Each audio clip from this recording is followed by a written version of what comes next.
Hello, COP leads. I'm now going to walk you through exactly what your completed collaborative action plan should entail. If you go to this portion of the website and then you click on the example, you'll see one version that includes all the different elements. It starts with a vision statement, which we've already gone through in our previous videos. I've also included a link here.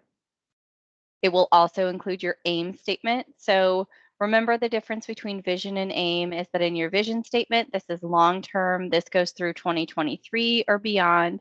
Your aim statement will end in December of 2022 because that is the time frame for this intervention year. It should be specific, measurable, attainable, on a timetable. You all know how to make SMART goals.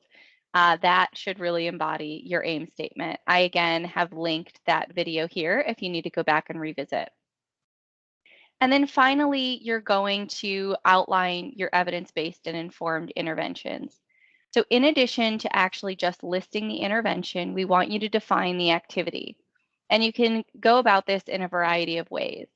One is providing the definition, which is simply a few sentences that describe the intervention and the activity that you're going to be completing. What will the outcome be? So if you are able to implement these activities that support the intervention in this example of professional education, what will be the outcome? And then the action.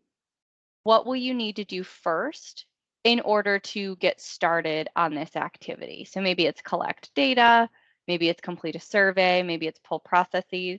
Whatever it is, that's one way to frame this out. So you have all the information about each intervention. Pardon me.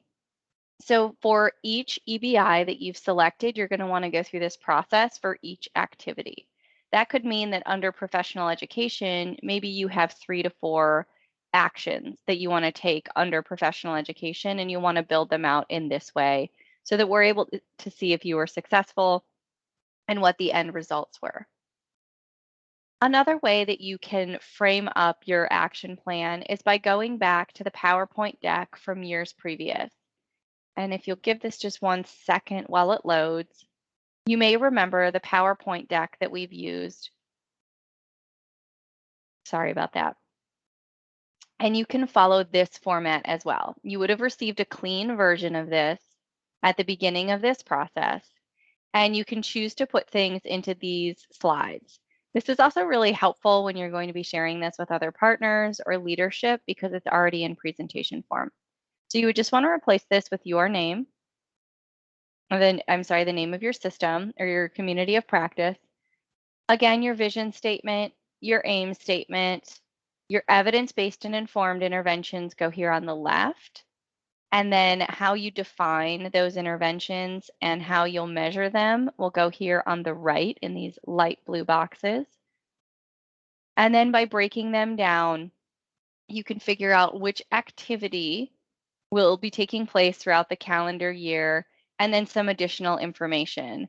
When do you want to start this process? When will it be complete? Who is responsible? And then status updates.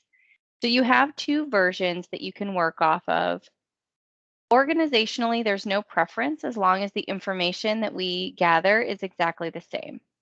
So we really want to know your vision, aim, the interventions that you've selected, and then the activities that support those interventions and how you anticipate measuring those interventions and what will success look like. I hope that this was helpful. I've linked some additional videos that you may want to view throughout this video to go back and revisit some of the other content that we've put up on the site. We look forward to seeing your completed plans and hearing what you're going to be doing throughout 2022. Thank you so much and best of luck in this process.